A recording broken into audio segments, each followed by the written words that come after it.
And I'm here with Professor Joseph Camilleri, and I thought I'd just take an opportunity to have a bit of a chat with you about a few things. And given that we are at this Congress, I thought we might start by what is the state of international relations as an academic study if we look at what's on offer in this Congress? I think what is missing from the discipline, this is not a comment about the Congress, is what I call the big picture.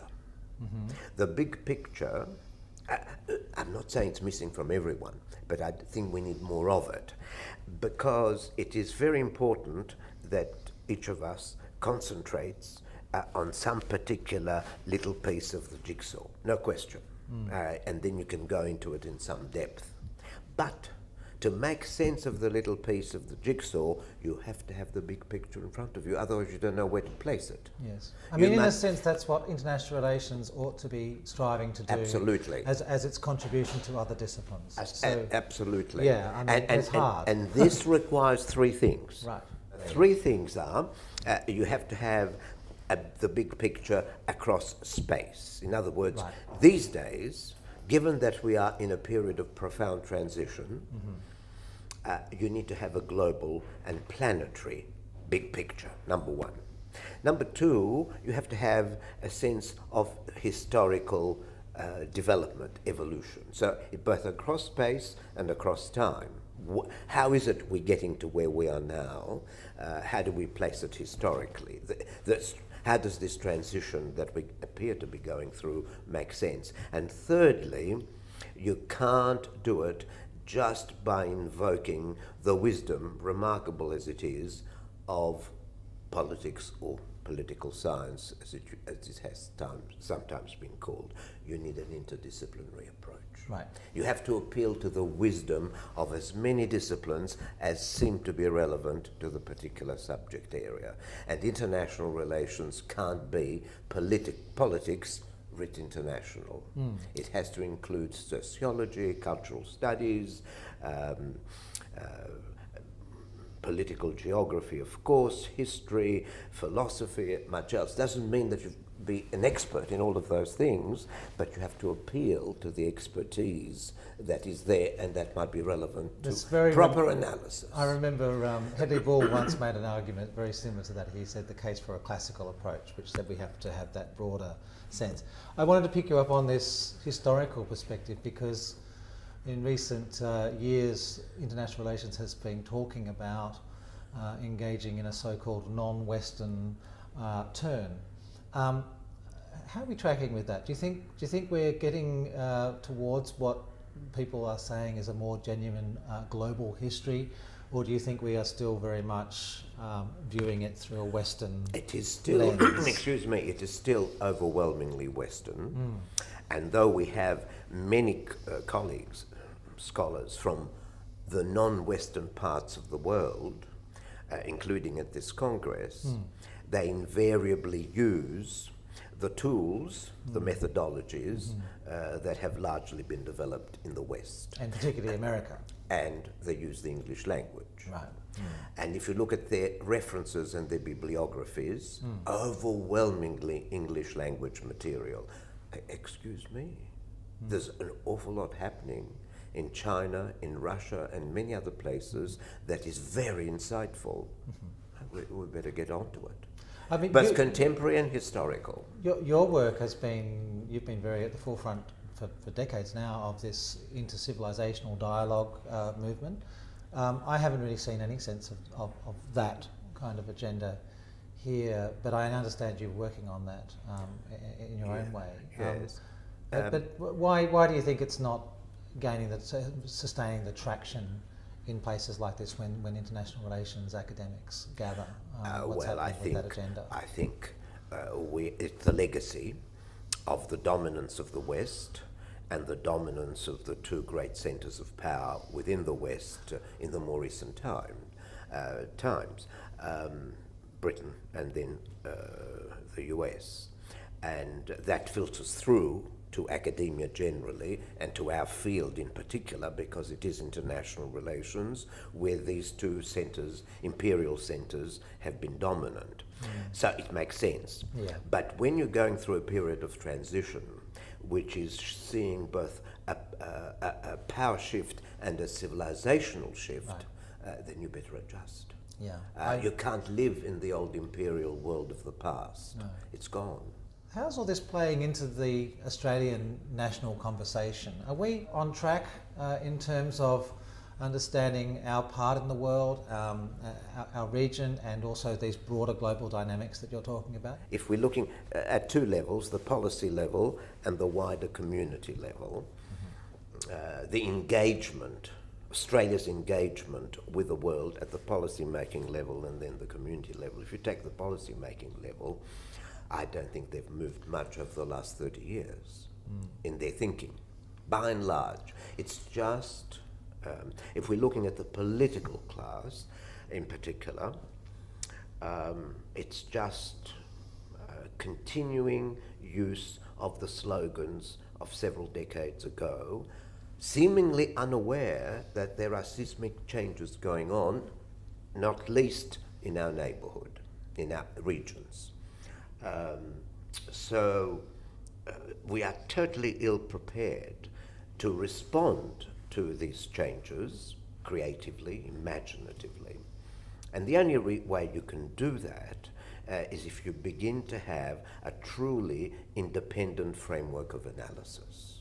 Your analysis of what's going on, the Australian analysis, and not the one that's borrowed from this or that major centre of power. But I mean, we have seen those in the national conversation urging us to, for example, choose between the United States and China, or we've seen new ideas like the Indo-Pacific pop up and find their way into defence papers and so on. Now, I'm not suggesting necessarily that they are transformative changes, but aren't they evidence of a shift in the nature of the conversation, which says we have to ask some bigger questions? That's why I think we need to distinguish between the community sector, which includes the academic sector, the so-called non-policy making government connected experts. We'll come to that in a minute. But if we look at the policy making level and what governments and oppositions are saying, they've hardly moved. They've hardly moved. And they know there are problems. The one you've mentioned is major, the US-China relationship. They have nothing of interest to say about Russia's place in the world. They know nothing about the nuclear weapons issue. They think it's just something that's low level. They're not able to respond to the two existential threats, the nuclear threat and the climate change threat, in meaningful ways. They're unable to relate to the experience and concerns of the Pacific Islands, where we're supposed to have a dominant voice, but we don't have a dominant voice on the one issue that matters to them most, which is that one.